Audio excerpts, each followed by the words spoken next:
Hello guys, welcome back अस्त्रा academy में। तो अभी हम फिर से जो बचे हुए क्वेश्चंस थे हमारे उन्हें करने वाले हैं। आपके साइंस में अराउंड आए थे 30 क्वेश्चंस, कुछ आपके करंट अफेयर बेस्ड थे, ठीक है। बट आप मतलब करंट अफेयर को हटा दो तो 25 क्वेश्चंस थे।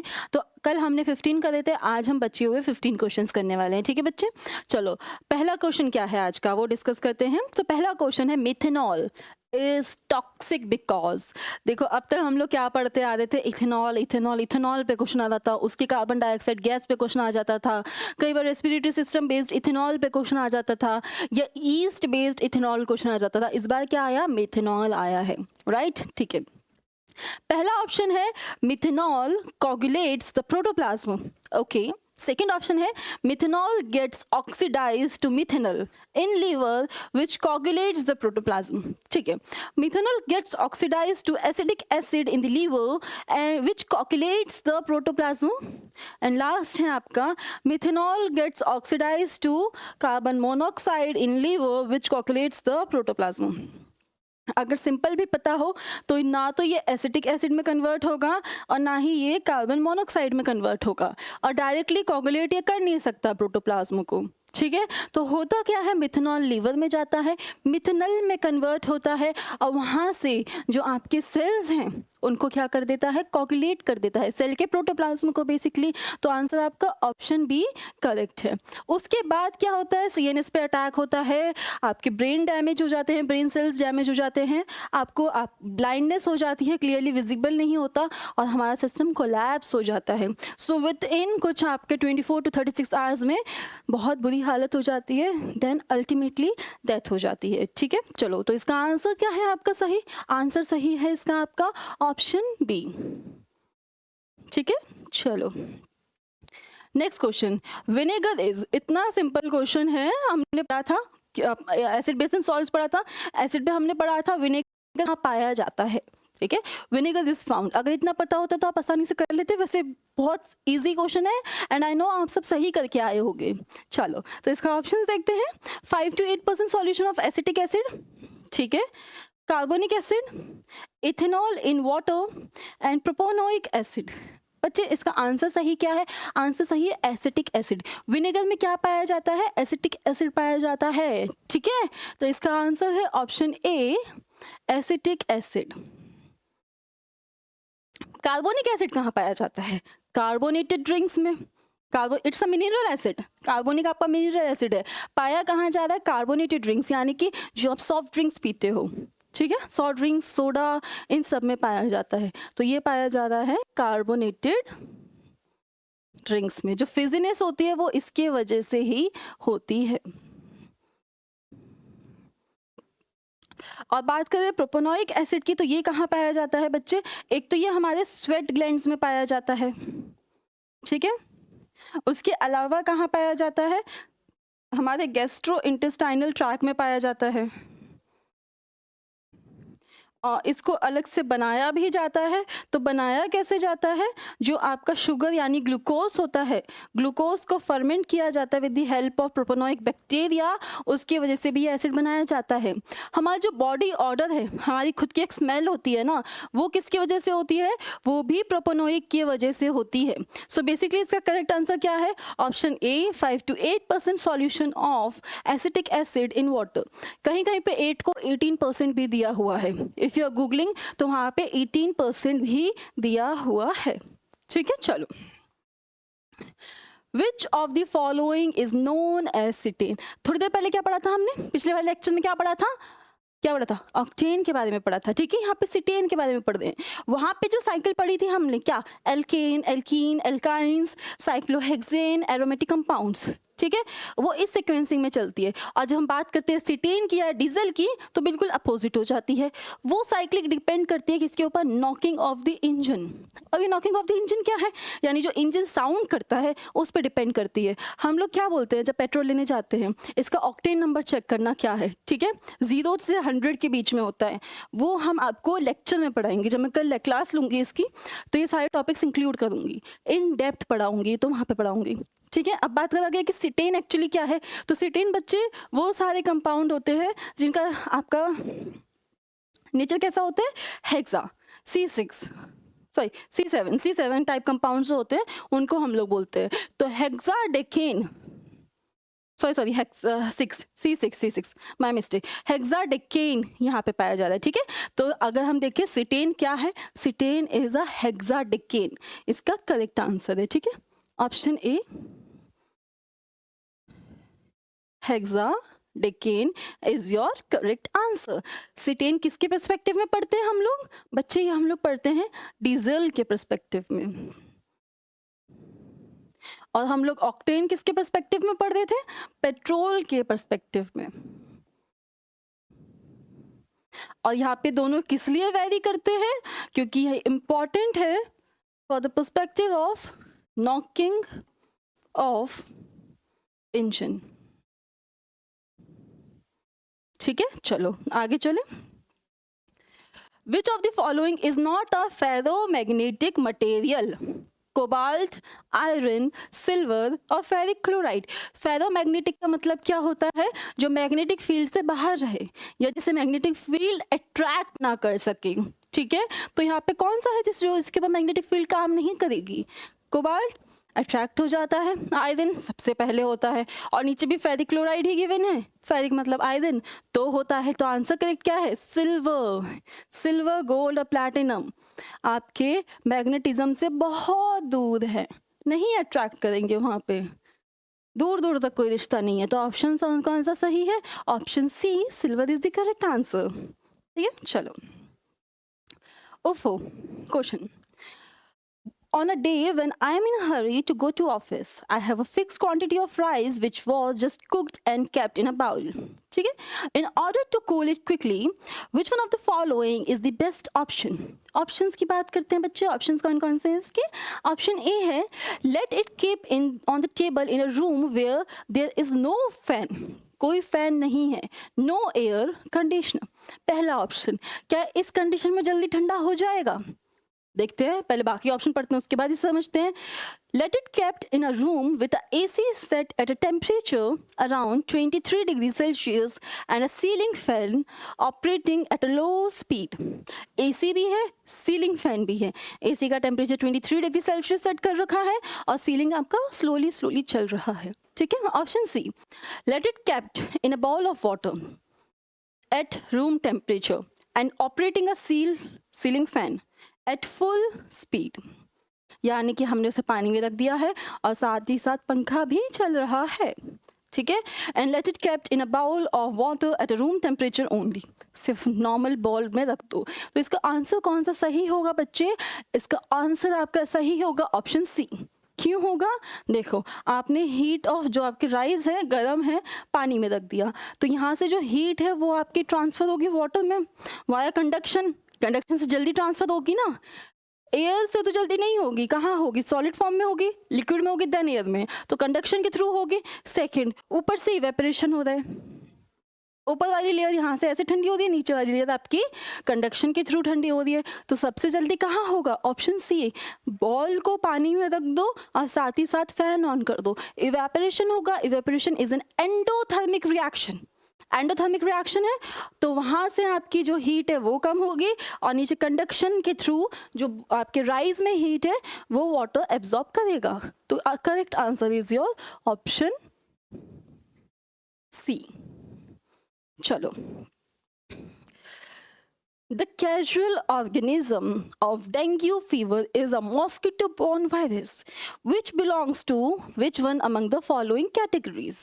Okay, flavirovirus, adenovirus, vaccinia virus या निपा वायरस। अब देखो यहाँ पे क्या हुआ, मेरे ऑफलाइन वाले स्टूडेंट लगा के हैं एडिनोवायरस, ठीक है। उन्होंने क्या किया, उन्होंने मॉस्किटो पढ़ा, वायरस को तो पढ़ा ही नहीं। कितनी बड़ी गलती करी, हम लोग मॉस्किटो की तो बात ही नहीं करते, हम लोग कैरियर की तो बात ही नहीं कर रहे हैं। कैरियर होता तो समझ आता, आपने एडिनो लगा दिया एडिस समझ के, यहाँ पे हम लोग वायरस की बात कर रहे हैं। तो ऐसा कौन सा वायरस है जो क्या कर रहा है, डेंगू कॉज कर रहा है, कौन सा है, ये है आपका फ्लेविराइबो वायरस, ठीक है। ये क्या कॉज करता है, डेंगू कॉज करता है, इसे मॉस्किटो कैरी करके जाता है, चलो, इसके बाद जो एडिनोवायरस हो गया, वैक्सीनिया वायरस हो गया, निपा वायरस हो गया, ये अलग अलग कॉजेज आपको कर रहे हैं। जैसे हम निपा की बात करें तो ये आपके न्यूज़ में चल रहा है, क्या है, जूनोटिक वायरस है, बैट्स के थ्रू फैल रहा है, ठीक है, क्या कर रहा है, फीवर कॉज कर रहा है, अलग चीज़ है। वैक्सीनिया की बात करें तो ये भी फीवर कॉज करता है, बट उसके साथ बॉडी पेन, रैशेस वगैरह करता है। तो यहाँ से आपके आंसर्स हो गए। तो करेक्ट आंसर क्या है, option A, flavi ribo virus. Okay, कितना सिंपल क्वेश्चन है, देखो ज़रा। From which among the following are blood clotting factors released. Blood clotting किसकी वजह से होती है, आरबीसी की वजह से, एक्सिनोफिल्स की वजह से, प्लेटलेट्स की वजह से, या मोनोसाइट्स की वजह से। जल्दी बताओ जल्दी बताओ, किसकी वजह से होती है, प्लेटलेट्स की वजह से, राइट। तो यहाँ से इसका करेक्ट आंसर क्या चला गया, प्लेटलेट्स। प्लेटलेट्स का दूसरा नाम क्या होता है, थ्रोम्बोसाइट्स, राइट। थ्रोम्बोसाइट्स इसका दूसरा नाम है।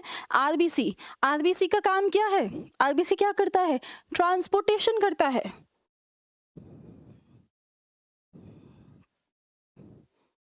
ठीक है, ट्रांसपोर्टेशन। दूसरा नाम क्या है, एरिथ्रोसाइट्स।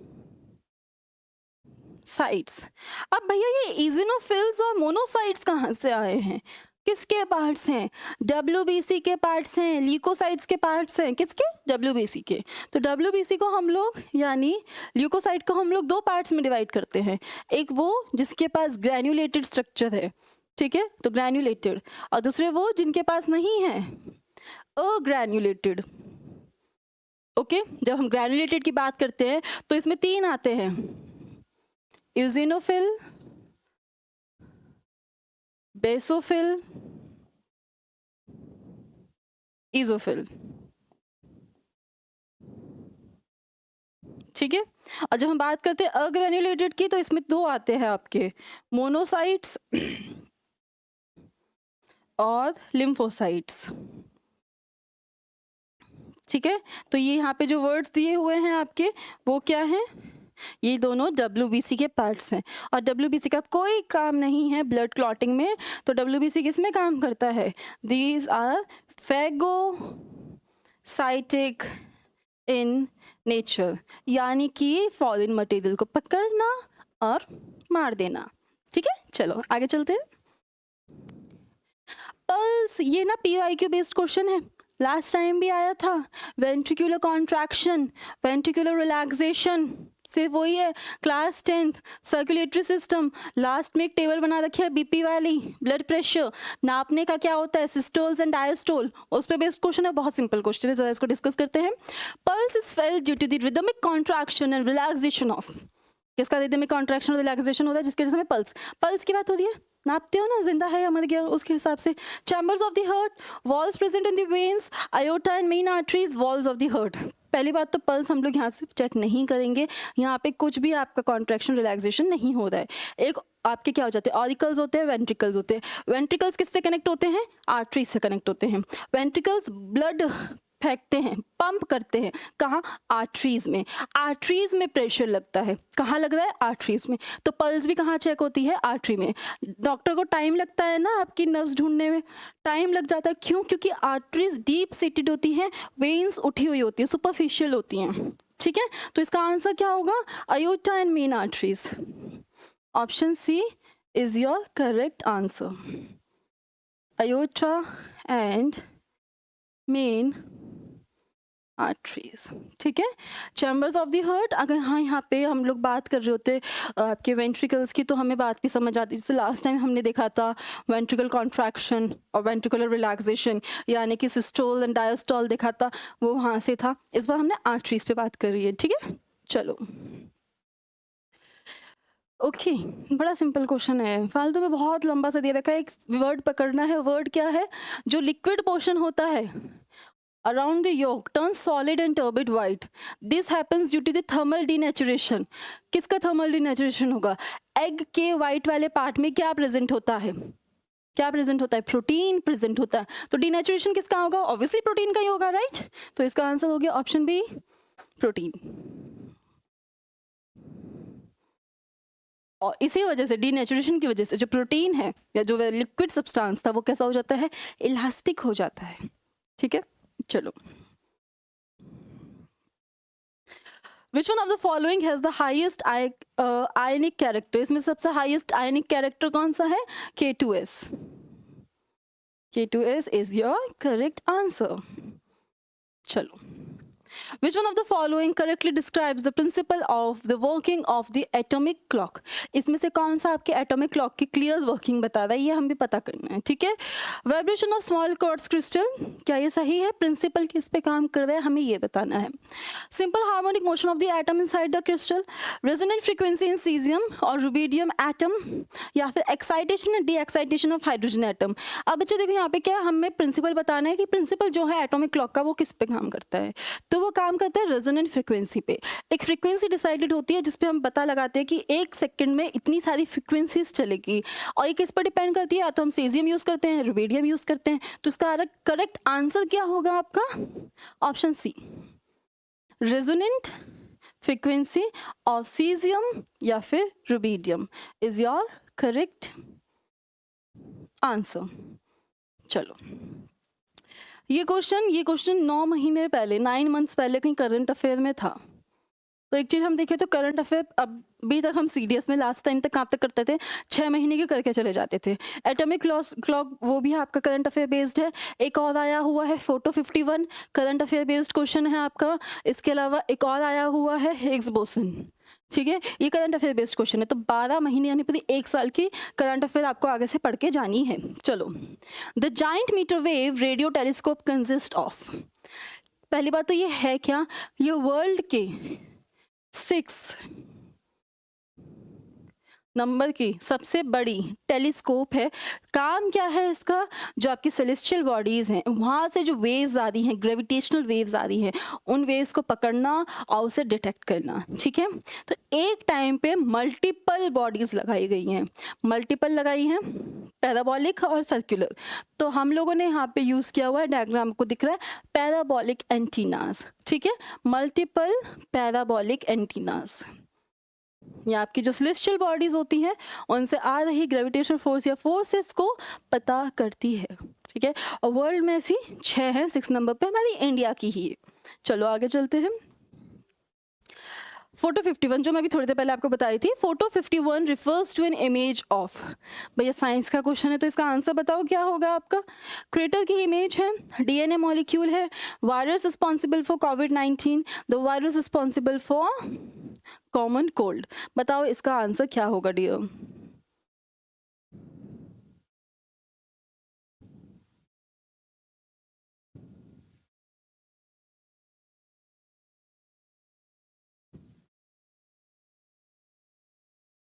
चलो, तो इसका आंसर है डियर आपका डीएनए का मॉलिक्यूल, ठीक है, डीएनए का मॉलिक्यूल इस पे डिपेंड करता है।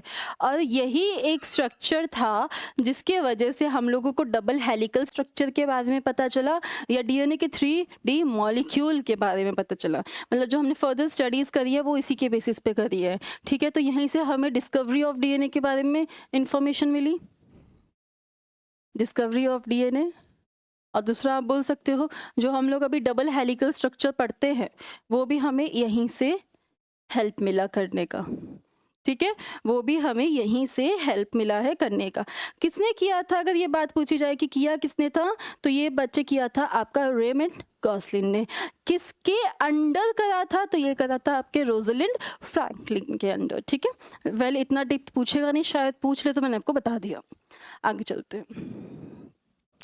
Qubit refers to a 2 valued quantity used in, computer based question है बट साइंस में डाल दिया है क्वांटम कंप्यूटर। क्यूबिट एक टर्म ही यूज है जो क्वांटम के लिए यूज होता है, तो ये क्वांटम कंप्यूटर्स में आपका यूज होता है, ठीक है बच्चे।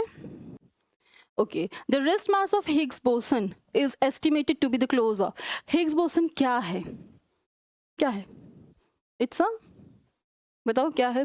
चलो ये आपका होमवर्क है कि आप थोड़ा सा पता करो हिग्स बोसन के बारे में।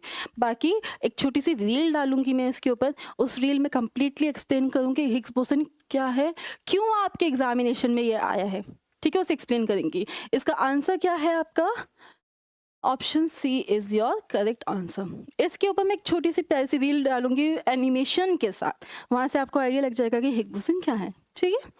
चलो सो हमारा ऑफलाइन बैच चल रहा है, एनडीए एंड सीडीएस का चल रहा है डियर। कौन है यहाँ पे? Under the guidance of major समरतूर सर। मेजर समरतूर सर है जो आपकी एसएसबी कंडक्ट करेंगे, साथ ही साथ आपको प्रॉपर गाइडेंस देंगे, ठीक है। सो हमारा बैच स्टार्ट हो रहा है 25 से। If you want to join you can. Thank you and have a very nice day. कल से हम लोग प्रॉपर थ्योरी यूट्यूब पे ही पढ़ने वाले हैं। Okay, have a nice day, bye bye. NDA का पेपर भी, सॉरी, एनडीए का पेपर भी मैं डिस्कस करने वाली हूँ कल, तो कल आप एक्टिव रहिएगा एनडीए के पेपर के लिए। बाय।